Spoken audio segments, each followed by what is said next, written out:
Dünənləri bir investorla görüşdəydim. İndi Dubaya keçmək istəyir. Deyir ki, ev axtarıram, kirayə axtarıram. Deyirəm, niyə almırsan ki? Deyir ki, şeydir. Mən ev alsam, enerjim, işim, gücüm gedəcək o evi qurmağa.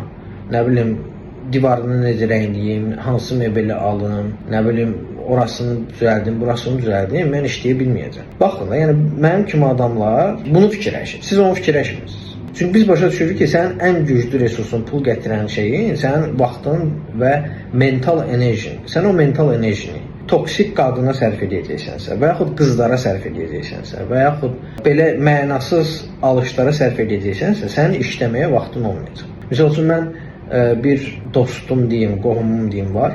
Yanlış qıza rast gəldiyinə görə həyatını məhv edeyim. Nəyə görə? Çünki günün 15 saatını qızla keçirir. Ay kişi, tarixin harasında görsənib ki, kişi qızla 15 saat vaxt keçirlər gündə. Lap 8 saat olsun. Tarixlə nə olub?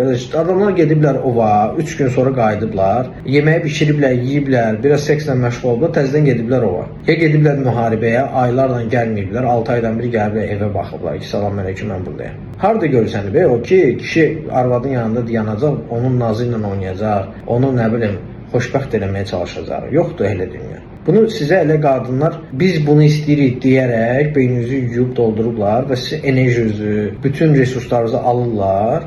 Sonra siz məhv olanda deyirlər, zəif kişiydi. Kişi zəif deyildi, sən onu zəif eləmisən. O diqqət aclığından və s.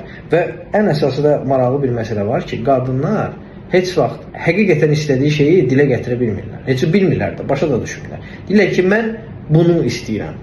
Sən onu verəndə mənim olur ki, yox, heç onu istəmirmiş, tam da onun əksini istəyirmiş. Amma sözdə dediyi şey budur. Misal, deyirlər ki, biz istəyirik ki, oğlan alicənab olsun. Alicənab oğlanların heç birinə hörmət eləmirlər. Amma oğlan başdan xarab olanda, nə bilim, aqressiv olanda, sərt olanda ölürlər onu. Şikayət edirlər yenə ki, aqressivdir. Şikayət edirlər. Amma o adamın yanında qalırlar. Sən yumşaldıqca hər şey itirirsən. Zəiflədikcə hər şey itirirsən. Qadına vaxt ayırdıqca hər şey itirirsən. Qadına enerji, tək qadına, maşına, evə fərqi yoxdur. Enerji alan nəvlər varsa, ona vaxt sərf edəcəksənsə, enerji sərf edəcəksənsə, sən karyeranı düşəcəksən, gəlirin düşəcək, gücün düşəcək, özgüvən düşəcək və sonra da həmin o olan şeylərin hamısını itirəcəksən. Bu qədər sadə, yəni dünya belə işləyir. Xoşuna gəlsə də, gəlməsə də.